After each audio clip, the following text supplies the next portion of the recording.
Hey, welcome to another episode of Behind the Blaster. This is a series that's all about you, the Nerf community. Before we get started, I would like to add a retraction to the last Behind the Blaster that we had. I just wanted to say I'm sorry to my nephew Kyle. In the last episode, I said some things about him that I really should not have, and I ended up opening up a huge can of worms in my family that I would really like to slam the lid on right now. So Kyle, if you're watching, and I know you are, you do watch this show, which I really appreciate. As you said, you watch with your friends in your class. I am so sorry about what I said. I am completely and utterly sorry. I also wanted to say that I'm sorry about Thanksgiving when we were playing Pictionary with the family and you had a few too many hot chocolates and you ended up having an accident in your pants. And I laughed about it, so I am so sorry about that. I really am. And everybody in your class, everyone in Miss Sanders' 6th grade class, I want you to know that I am apologizing to Kyle for the things I said in the last episode, and I'm apologizing for Thanksgiving when I laughed about him peeing his pants. So kids, remember, Kyle peed his pants, and I'm sorry. So now that I got that out of the way, let's get right into it. Our story today comes from my good friend NERFANATER. Let's have a look, shall we? Hi everyone, I am Issachar Schofield. I go by NERFANATER on YouTube. Why I got into the hobby? I got into the hobby because I love tinkering. I love pulling things apart and seeing how they work, what makes them tick. I used to be, and still am to this day, really into Lego. I kind of got out of Lego more or less because it got really expensive, and there wasn't quite the excitement in it anymore.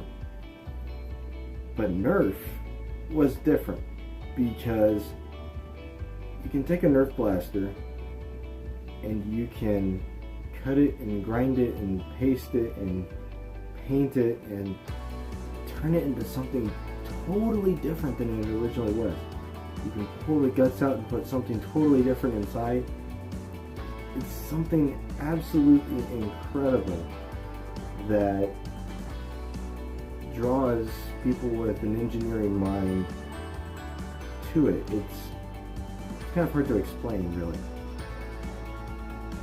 But it's such a wonderful hobby and such a wonderful community that when you join it, you can't help but feel welcome, and you can't help but feel like you belong there. It's such an amazing community, and I am so thrilled that I can, in some small way, be a part of it and at least try and give back to it when and where I can. And so that's kind of the reason why I started my own company, NERFANATER MODS, which I don't know if you guys have heard about or not. I don't think I've got a whole lot of reach with that. But the whole point behind the company is I try and provide the cheapest and fairest prices on commissions and custom blasters. And that's another reason why I'm in the hobby. I want to share the joy and the fun of taking apart a blaster and turning it into something that's so much better. One of the first ever mods, well, not first ever, but one of the early mods I did was this. This is the Silver 6. I did this a long time ago. It's an ion fire with some really crummy epoxy putty work and a 6 mag integrated. So you prime it back, shove 6 darts in there, prime it forward, and you fire. But as you can see, my paint job is okay, but there's parts where the paint ripped off, and I never bothered to fix it, and just little things like that. And it kind of, I look back on it, it's like, wow, I really could have improved a lot, and I probably should have been more patient. And then I'm now doing stuff like this, where this is a 2S Zeus, and I've done dry brushing and weathering, and it just looks so much better. I've cut vent holes over here so you can see the flywheels through the vents. This was a lot of fun to build. But I mean, the fun about the Nerf hobby is you can take something that was never intended to work in a certain way and make it work in a totally different way. Like, I have a Maverick that I made that runs off the internals from a Buzz Bee snipe. I mean,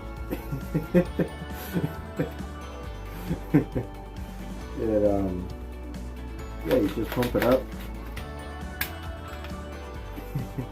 That's what's great about the Nerf community. You can do things with something that was never intended to do, and yet you can make it work so well, which I think is really cool. What got me into the hobby? Well, what got me into the hobby? I guess, like I said, it was really my love of tinkering, and yeah, that's really, I love to pull things apart. I love to put them back together in different ways, and that's what got me into the hobby. Was I came directly from Lego, and I saw this as just really an extension of that.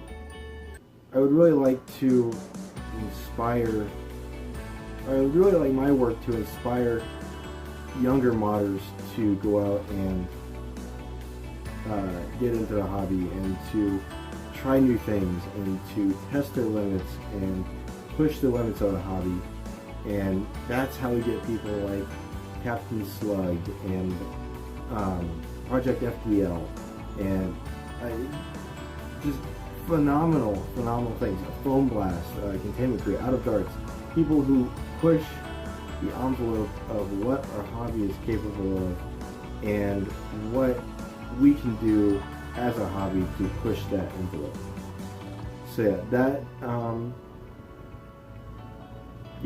that is why I love this hobby. That is what I get out of it, is seeing the joy on the faces of other Nerfers when they see a modified blaster for the first time. They go, whoa, that's so cool.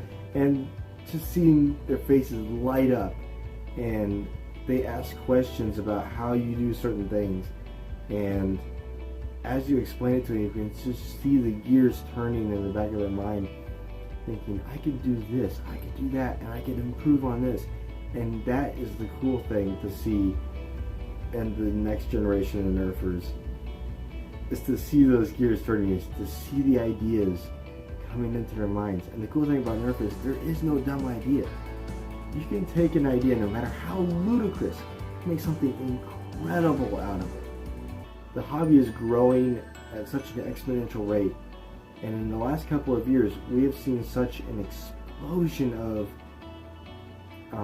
the hobby and of what we can do in that hobby. So I really can't wait to see what comes next. The only thing we should really get out of this hobby is seeing the smiling faces of the people coming in, and to see the look on their face when they fire, say, a modified blaster for the first time, when they fire a beefed up long shot or an overhauled strike, or when they fire a Maverick that can hit 300 FPS because it's got an XBZ in the back, when they fire a Caliburn for the first time. Things that light up their faces, that's what we get out of this hobby. That's what we should get out of this. That's what we should do this hobby for. So I hope you guys enjoyed my take on the Nerf community and the Nerf hobby and why I am in it. So yeah, thank you for watching, thank you for viewing, thank you for supporting the Nerf community. Much Nerf, mod on. See you guys later. Now we would like to take this moment to have a word from our sponsors. Hey, Greenface, what do you mean you haven't donated a toy for Uncle Clownie's annual Christmas toy drive? No, Uncle Clownie isn't the person that comes to visit you at night when you haven't brushed your teeth before you go to bed. That's what my parents told me.